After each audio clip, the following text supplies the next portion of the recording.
Hello and welcome to Myth Monsters. My name is Erin and I'll be your host for these little snack bite-sized podcasts on folklore and mythical monsters from around the world. These podcasts focus on the actual cryptids, folklore and mythic monsters from global mythology, rather than focusing on the full stories of heroes and their big adventures. I'll also be dropping in some references that they have to recent culture, and we can see these represented in modern day content, so you can learn more and get as obsessed as I am about these absolute legends of the mythological world. I hope you had a very happy and safe Halloween last week. I'm back from California, where I had a fantastic time at BlizzCon and Disney, but if you are listening to this on release day, that Thursday, I'm pretty sure I'm comatose in bed with jet lag. So send over a thought for your monster podcaster today, she probably needs it. But I do also hope you really enjoyed the Halloween episode. It was a lot of fun to cover with Bigfoot finally. But this week we are heading over to the other side of the world, to the lovely California that I was just in, and popping over to the outback for something that you might see falling out of trees to get you if you're a tourist. We are looking at the drop bear this week, an Australian cryptid that is very much related to the cosy and chlamydia-infested koala of this region of the world. So, what is a drop bear? Well, in short, it's a koala. It's a marsupial that is around the same size as a large dog, with grey or mottled orange fur, and they live in eucalyptus trees of the Aussie outback. They have fuzzy ears, clawed feet and hands, with a large black nose. They are pretty heavily built, with strong arms for climbing said trees, and in contrast to usual koalas, they are vicious creatures that have long, sharp teeth and an odd hatred for tourists. They are also carnivores, which makes them the complete opposite to their herbivorous cousins. Drop bears usually hunt from the trees, where they will wait up to 8 hours for prey to sit perfectly below their perch, where they will drop as far as 10 metres to pounce on top of them. They will then bite the victim with their sharp teeth on the neck or face, and if the prey is small enough, they will retreat with it back up to their hiding place to eat, without being disturbed by other predators. Unfortunately, some of their victims are indeed human children, or even adults, and they would get bitten or scratched within an inch of their life. They are known to attack larger prey, such as kangaroos and wallabies too, as well as the smaller Australian furry animals, such as quokkas and all those kind of things.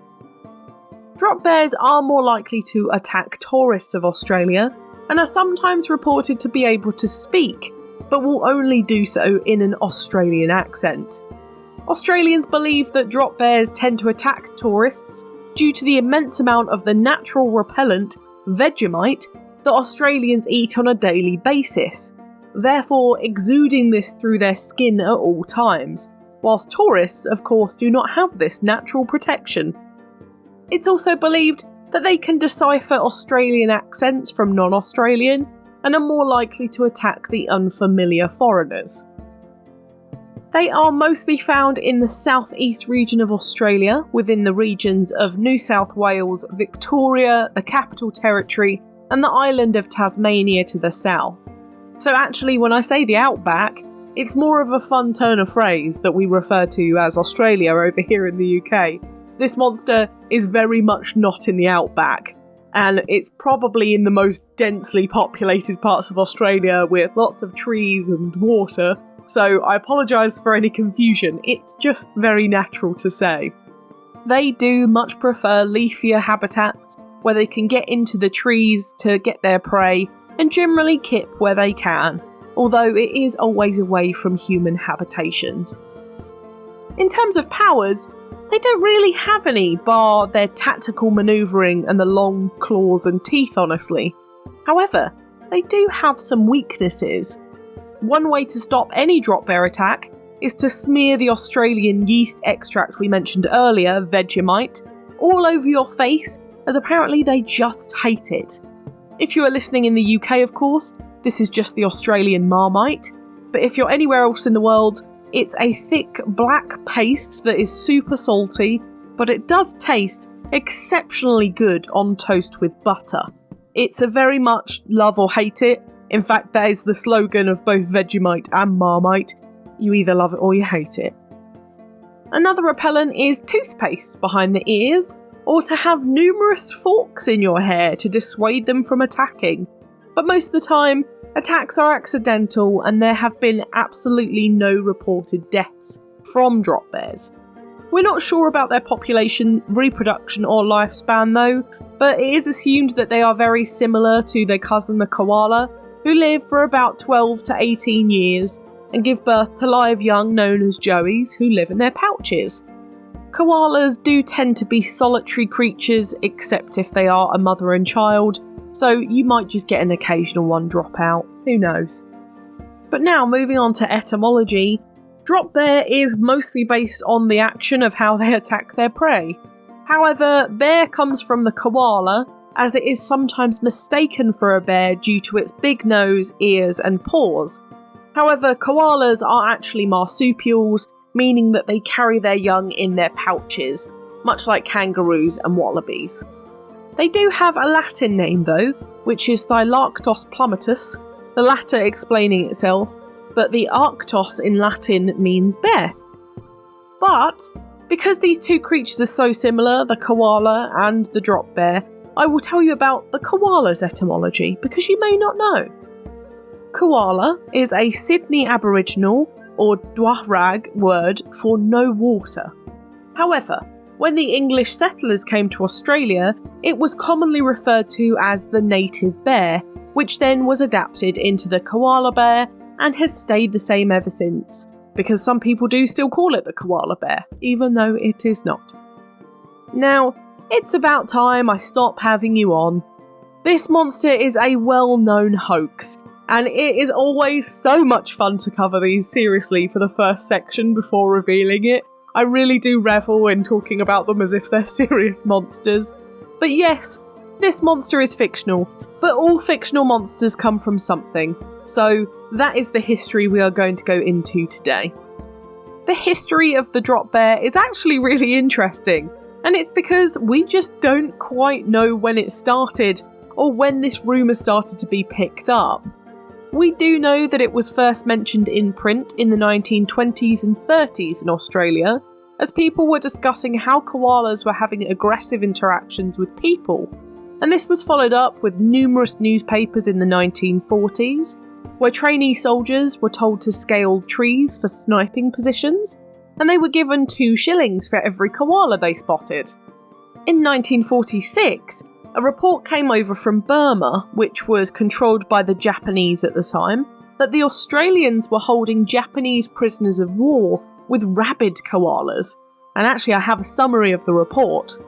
It describes how the Australian guards cowered in fear while the brave Japanese prisoners fought off the koalas, an act for which they were rewarded. There are various versions of the story that have the prisoners either using the guards' rifles or bamboo sticks to fight off the koalas, and also varying types of rewards. So, it was mostly army folklore, which was well apt for the time, due to the ongoing World War II in Europe, as well as the Burmese War. Then this was followed by Australia's involvement with Vietnam in the 1960s.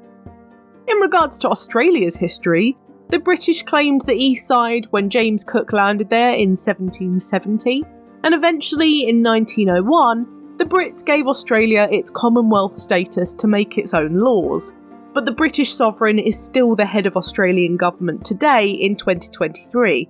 And so King Charles III is both the head of the UK and Australia as sovereign, as well as all of the other Commonwealth countries that are still under the Commonwealth. But it's why Australia was involved with a lot of these wars all the way on the other side of the globe. The drop bear myth continued up to the 1980s, where the rabid koala joke had developed into more of an inside joke for Australians. In 1982, the Canberra Times printed a birthday column saying, "Tam, beware of drop bears in the future. For sure, totally love Clint." I had to do it in an Aussie accent, I'm so sorry, it's the best one that I do.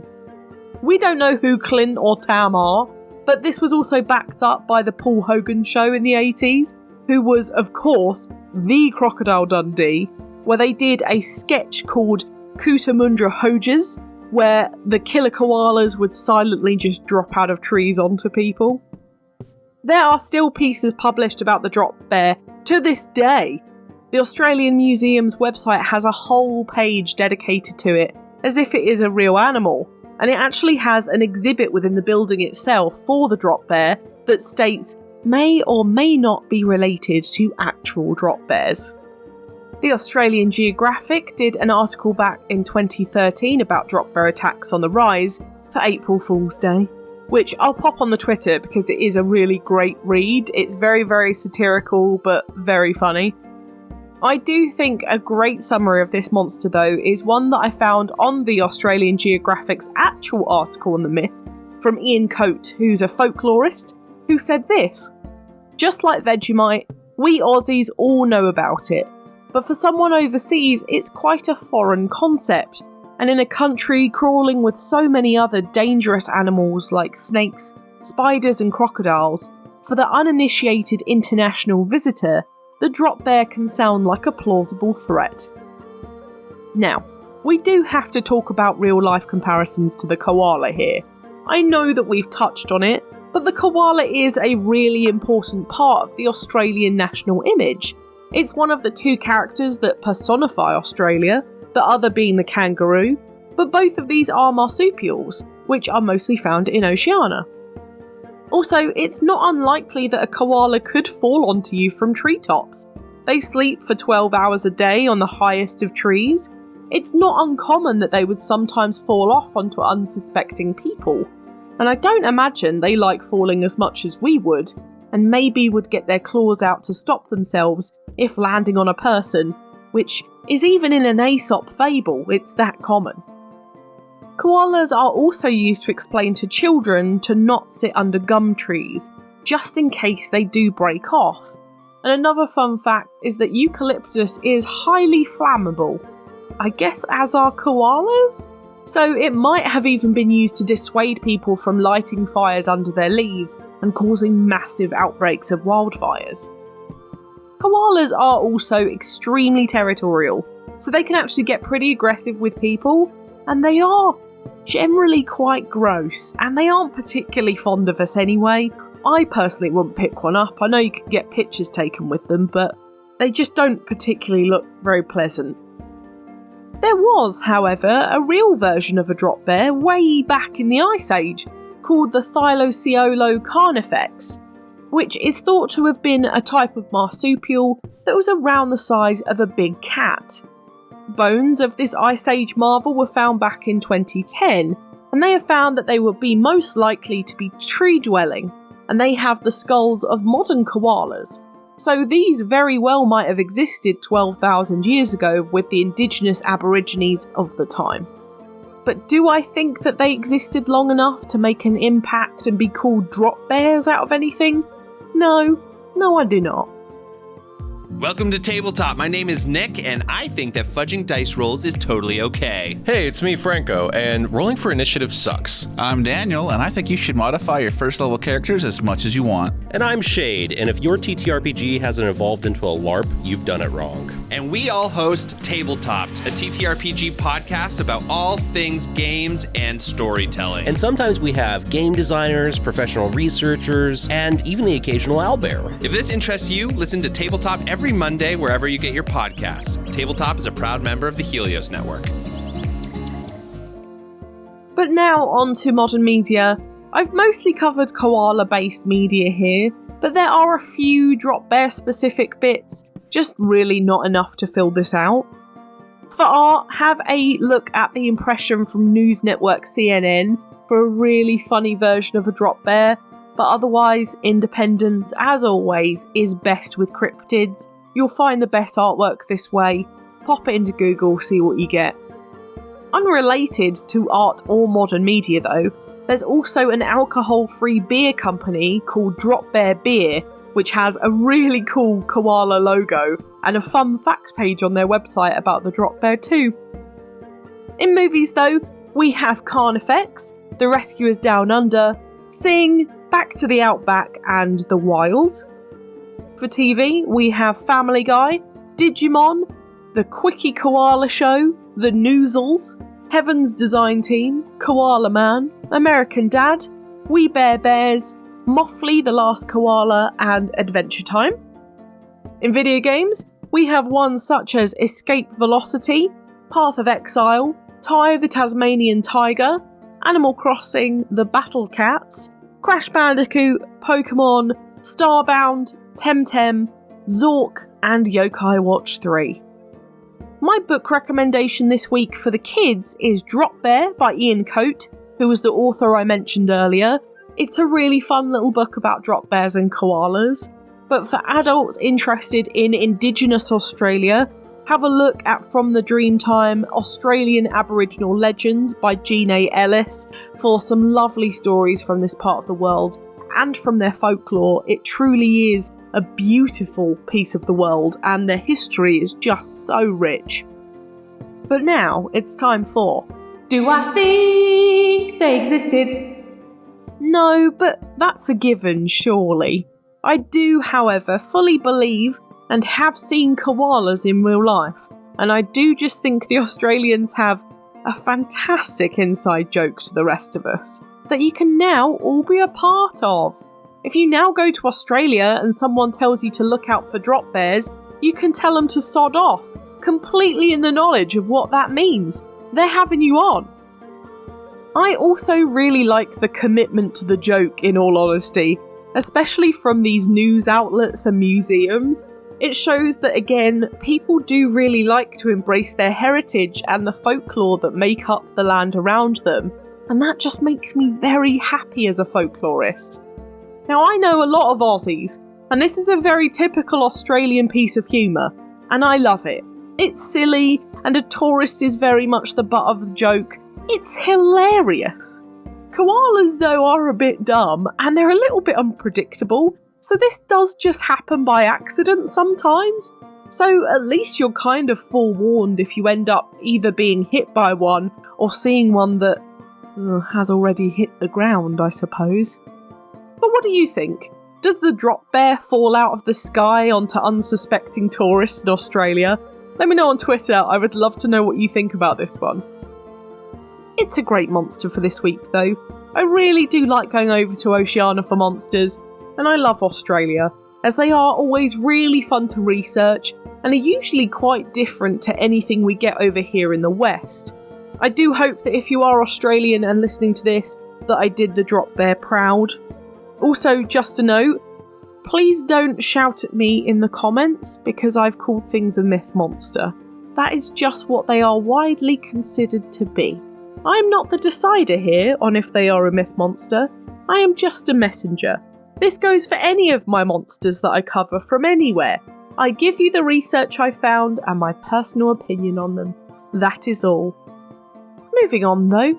Next week, we're heading over to India and Ethiopia on the other side of the world, and we're looking at a strange mythical wolf, the crocotta. Make sure that you're keeping a lookout for this quick hyena next Thursday. For now, thank you so much for listening. It's been an absolute pleasure as always.